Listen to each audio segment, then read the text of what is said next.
اعوذ باللہ من الشیطان اللعین الرجیم بسم اللہ الرحمن الرحیم وبہ نستعین وهو خیر ناصر ومعین قال اللہ تبارک وتعالی فی کلامہ المجید وفرقانہ الحمید وهو اصدق الصادقین بسم اللہ الرحمن الرحیم الف لام میم ذلک الکتاب لا ریب فیہ ھدی للمتقین صدق اللہ العلی العظیم۔ میں سب سے پہلے آپ تمام ناظرین کی خدمت میں، سامعین کی خدمت میں تہ دل سے شکریہ ادا کرتا ہوں اور سلام پیش کرتا ہوں کہ اس عظیم درس و تفسیر کی کلاس اور قرآن کی کلاس سننے کی جو توفیق ہوئی ہے، یہ بارگاہ الہی کی طرف سے خصوصی ایک نعمت الہی ہے، خصوصی ایک توفیق ہے۔ اللہ تبارک و تعالیٰ کے بارگاہ میں دعا گو ہوں ہمیشہ ہر انسان کے لیے کلاس قرآن، تفسیر قرآن سننے کی توفیق عطا فرما۔ چنانچہ پیغمبر اکرم ختمی مرتبت محمد المصطفیٰ صلی اللہ علیہ وآلہ وسلم کی طرف سے حدیث ہے کہ اگر انسان قرآن سے محبت کرے، قرآن سے اگر انسان انس پیدا کرے تو اس کا صلہ انسان کے قبض روح کے موقع پہ ظاہر ہوگا۔ اگر انسان قرآن سے انس پیدا کرے، محبت کرے تو اس کا صلہ انسان مرنے کے بعد، سپرد خاک کرنے کے بعد اس کا صلہ ذات پروردگار اس کے لیے عطا کر دیتا ہے۔ لذا فرماتے ہیں کہ اگر نکیرین انسان کے پاس سوال و جواب کے لیے آئے، اس وقت اگر انسان قرآن کے ساتھ محبت رکھنے والے انسان ہو، قرآن سے انس لینے والے انسان ہو، قرآن کے درس سننے والے انسان ہو، تو قرآن نکیرین کے سامنے ایک حجاب کی شکل میں حاضر ہو جاتا اور نکیرین سے کہا کرتے ہیں کہ اس میت پہ سختی نہ کرنا۔ اس وقت نکیرین ان سے پوچھتا ہے، سوال کرتے ہیں تو کون ہو؟ کہا کرتے ہیں کہ میں وہ قرآن ہوں جو اس نے اپنی حیات میں تلاوت کی شکل میں میری قرأت کی تھی، میں وہ قرآن ہوں، میں اس کی سفارش کے لیے آیا ہوں۔ اس وقت نکیرین خاموش ہو جاتا اور اس بندے پہ جو تحدید، جو عذاب، جو سختیاں لے کے آئے تھے، قرآن اس کو ٹال دیتا ہے۔ عزیزان محترم، لذا عزیزان محترم، قرآن کریم صرف مسلمانوں کے ساتھ مخصوص نہیں ہے، قرآن کریم صرف ایک ٹولے کے ساتھ مخصوص نہیں ہے۔ خود قرآن کریم کا نعرہ یہ ہے ھدی للناس، یعنی عالم بشر کے لیے ہدایت کا ذریعہ قرآن کریم ہے۔ مسلمان ہو، غیر مسلمان ہو، کافر ہو، جو بھی ہو، قرآن سے اگر انسان درس لے لے، سبق لے لے، تو یہ ہر بشر کو ہدایت کرنے والی کتاب ہے، ھدی للناس۔ لذا عزیزان محترم، سب بحیثیت مسلمان یا غیر مسلمان اگر واقعاً قرآن سے استفادہ کرے تو لا رتب ولا یابس الا فی کتاب مبین، تا قیام قیامت ہر چیز کی خبر، ہر چیز کی اطلاعات، ہر چیز کے معلومات قرآن کریم میں موجود ہے، لیکن ہمیں وہ سننے کی، وہ مثلاً درک کرنے کی وہ صلاحیت ہم میں نہیں ہے۔ لذا میں آپ حضرات کا انتہا سپاسگزار ہوں کہ آپ کافی عرصے سے اس سلسلے میں قرآن کے افہام و تفہیم اور قرآن کی تفسیر کے سلسلے کو آپ نے شروع کیا ہے حوزہ علمی قم سے، تو یہ بہت بڑی ایک خدمت ہے عالم بشر کے لیے۔ اور جناب ڈاکٹر علامہ بشوی جیسے اساتذ، حوزہ علمی قم کے بڑے اساتذ، اور ایسے اساتذ سے استفادہ کر کے لوگوں تک جو آپ معلومات پہنچا رہے ہیں، یہ جہاد فی سبیل اللہ ہے۔ تو میں جناب ڈاکٹر علامہ بشوی صاحب سے عرض کرتا ہوں کہ آپ نے اظہار خیال فرمائے۔ اعوذ باللہ من الشیطان الرجیم، بسم اللہ الرحمن الرحیم، ان ھذا القرآن یہدی للتی ہی اقوم۔ سب سے پہلے خداوند عالم کا شکر گزار ہوں کہ جس ذات نے ہمیں توفیق دی کہ ہم قرآن مجید کے ابدی پیغام کو بشر تک پہنچانے کے لیے جو ہماری کوششیں ہیں اس میں ہمیں کامیابی عطا کی، اور یاد خدا ٹیم کا شکر گزار ہوں کہ ان کی انتھک محنتوں کی وجہ سے یہ سلسلہ آگے بڑھا، اور ہم حضرت آیت اللہ باقر المقدسی حفظہ اللہ کے بیانات عالیہ سے بھی مستفیض ہو رہے تھے۔ خدا آپ کو طول عمر دے اور آپ کی توفیقات خیر میں مزید اضافہ فرمائے۔ تو دراصل قرآن مجید کے ساتھ ہماری محبت دراصل یہ خدا کی محبت کا جلوہ ہے، اور جس قدر ہم قرآن کے نزدیک جائیں گے اسی مقدار سے ہم قرب الہی حاصل کر سکیں گے۔ اور یقیناً امام رضا علیہ السلام کی ایک حدیث سے المرء مع من احب، انسان جس سے محبت کرتا ہے اسی کے ساتھ وہ رہے گا، اسی کے ساتھ وہ اٹھے گا۔ تو یہ بہت بڑی خوشخبری ہے کہ ہماری جو محبت ہے وہ قرآن سے ہے۔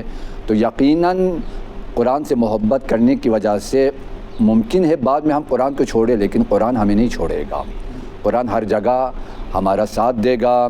تو اس عظیم جو سلسلہ جو چلا ہے آپ لوگوں کے توسط سے، انشاءاللہ یہ سلسلہ آگے بھی جاری رہے گا۔ ہمیں خوشی کی بات یہ ہے کہ اس دور میں بھی بہت سارے لوگوں نے اس مقابلے میں شرکت کی ہے۔ جو ہمارے دوستوں نے ابھی بتایا 12 ممالک سے اس مقابلے میں حصہ لیا، یعنی 12 ممالک کے، جن ممالک میں پاکستان ہے، انڈیا ہے، ایران ہے، اسی طرح چائنا ہے، یو اے ای اور انگلینڈ ہے، کوریا ہے، یو کے ہے، یو ایس اے اور یمن، اسی طرح سعودی عرب اور عمان، یعنی بہت سارے ممالک، عرب ممالک ہے، یورپ ہے، امریکہ ہے، ایشیا ہے۔ تو یہ ہمارے لیے بہت بڑی خوشخبری ہے، اور آپ لوگوں کی زحمتوں کا یہ نتیجہ ہے کہ آپ قرآن کے پیغام کو عالمی اور عالمگیر بنانے میں کامیاب ہو گئے۔ آپ لوگ مبارکباد کے مستحق ہے، اور انشاءاللہ قرآن آپ لوگوں کی شفاعت، ہم سب کی شفاعت قرآن فرمائے گا۔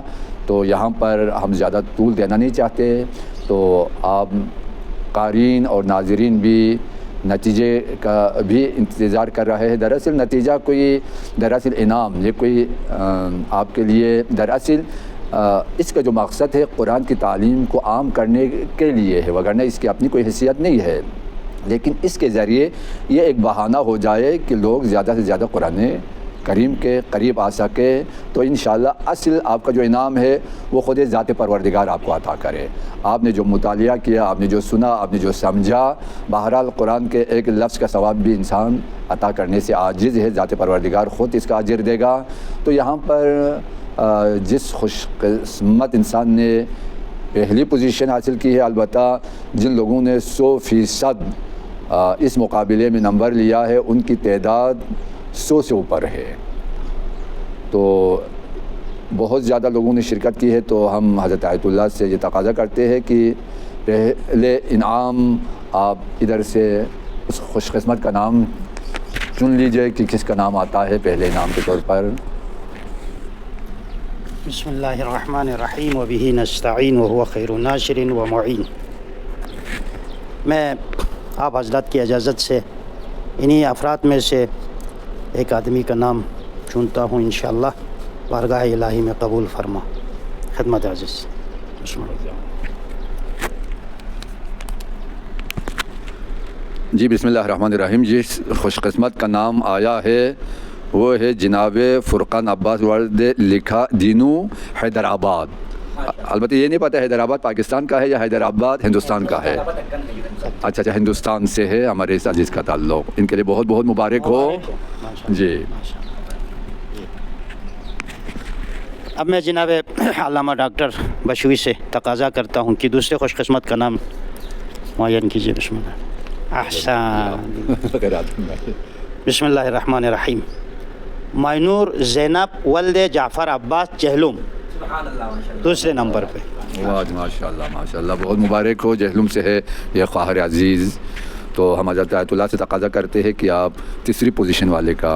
بسم اللہ الرحمن الرحیم وبہ نستعین وہو خیر ناصر ومعین۔ یا آپ خود قرات کر۔ جی یہ خوش قسمت ہے سید علی موسیٰ ولد سید احتشام علی لاہور سے۔ جی تو ماشاءاللہ بہت اچھا، ان تینوں کے لیے مبارک ہو۔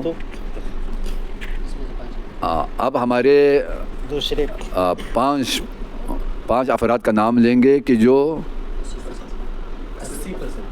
80% نمبر لے چکے ہیں۔ تو ان میں سے 5 خوش قسمت لوگوں کا نام آغاجان۔ بسم اللہ۔ اعوذ باللہ من الشیطان الرجیم، بسم اللہ الرحمن الرحیم وبہ نستعین۔ جی یہ خوش قسمت خواہر ہے فاطمہ بطول ولد محمد علی خان اسکردور سے ہے۔ جی احسن۔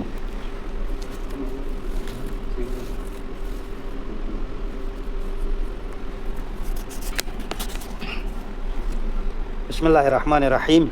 دوسرے پوزیشن حاصل کرنے والے بطول زہرا ولد ضمیر حسین کراچی. واہ ماشاء اللہ. جی ایک فاطمہ ہے ایک بطول ہے اسکردو اور کراچی سے ہے. بسم اللہ الرحمن الرحیم. خدمت عزیز. یہ خوش قسمت ہے سیدہ صغیر فاطمہ ولد سید جرار حسین حیدر آباد سے. بہت بہت مبارک ہو جی ان کے لیے.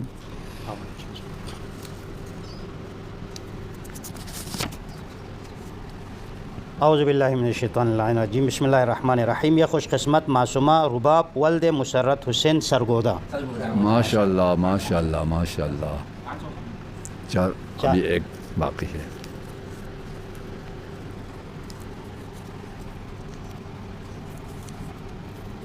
یہ خوش قسمت گریز حیدر ولد گلریز حیدر ولد شاہد حسن اعظم گڑھ انڈیا. واہ بہت بہت مبارک ہو ماشاء اللہ. میں ان تمام خوش قسمت حضرات کی خدمت میں دوبارہ سلام کے ساتھ بارگاہ الہی میں ان کی کامیابی کے لیے اور ان کی سلامتی کے لیے دعا گو ہوں. دیکھیں مختصر اور ایک مطلب آپ کی خدمت میں عرض کرنا چاہتا ہوں. پیغمبر اکرم کی حدیث ہے. پیغمبر اکرم نے فرمایا کہ جس قبر میں انسان کو رکھا جاتا ہے وہ رکھنے سے پہلے وہ قبر ہر روز 5 مرتبہ انسان سے ندا کرتی ہے. 24 گھنٹے میں ہر قبر کی جس میں انسان کو رکھا جاتا ہے 24 گھنٹے میں 5 مرتبہ اس کو قبر ندا دیتی ہے. قبر اس انسان کو کہا کرتی ہے کہ میں ایک ایسی منزل ہوں، ایک ایسی جگہ ہوں جو ظلمت اور تاریکی کی منزل اور جگہ ہے. یہاں پر کوئی روشنائی نہیں ہے، لذا آپ یہاں آنے سے پہلے روشنی لے کے آؤ. میں ظلمت اور تاریکی کی جگہ ہوں، آنے سے پہلے روشنی لے کے آؤ. پیغمبر سے پوچھا، سوال کیا کہ قبر کی ظلمت اور تاریکی کی روشنائی کیا ہے؟ پیغمبر اکرم نے فرمایا قبر کی ظلمت اور تاریکی سے نجات دینے والی روشنی قرآن کریم ہے. اللہ اکبر. عزیزان محترم، قرآن کریم قبر کی تاریکی اور ظلمت کو نور اور روشنی میں بدلنے والی چیز ہے. لذا عزیزان محترم یہ کسی خاص ایک ٹولے کے ساتھ، خاص ایک انسان کے ساتھ مخصوص نہیں ہے. پیغمبر اکرم کی دوسری حدیث ہے کہ جس گھر میں، جس محلے میں، جس مسجد میں، جس امام باڑے میں قرآن کا درس اور قرآن کی کلاس ہوتی ہے وہ آسمان کے مخلوقات کو اس طرح نظر آتے ہیں جس طرح زمین کے مخلوقات کو آسمان پہ چاند، ستارے اور سورج نظر آتے ہیں. آسمان کے مخلوقات کو وہ منزل کی جس میں قرآن کی کلاس ہوتی ہے وہ آسمان میں ہمیں ستارہ اور چاند کی طرح نظر آتا ہے. عزیزان محترم یہ قرآن کی عظمت ہے. پالنے والے تمام انسانوں کو قرآن سے استفادہ کرنے کی توفیق عطا فرما. ہر مسلمان عزیزان کو قرآن سے شب و روز جتنا انسان قرآن سے محبت کرے اور انس پیدا کرے یہ سرمایہ ہے. ایسا سرمایہ ہے کہ جس سرمایہ کو ذات پروردگار سود دیتا ہے، ایسا سود دیتا ہے کہ جو ختم ہونے والا سود نہیں ہے. تو ہر مسلمانوں کو قرآن سے محبت کرنے کی توفیق عطا فرما. پوری کائنات میں ذات پروردگار نے ضابطۂ حیات کے طور پر جو کتاب بھیجی ہے، 114 کتب آسمانی کا خلاصہ اور نچوڑ کی شکل میں جو کتاب قیامت تک رکھی ہے وہ ہے قرآن کریم. تو اس قرآن کریم کو پوری دنیا میں ان کے دستورات اور احکامات کو مسلط کرنے کی ہمیں توفیق عطا فرما اور قرآن سمجھنے کی، ہمیں قرآن کے افہام و تفہیم کے درس میں شرکت کرنے کے ہمیں نصیب عطا فرما. اور جن حضرات نے اس کلاس میں شرکت کر کے استفادہ کیا ہے اللہ ان کی توفیقات خیر میں اضافہ فرما اور ان کے حاجات شرعیہ روا فرما. والسلام علیکم ورحمۃ اللہ وبرکاتہ.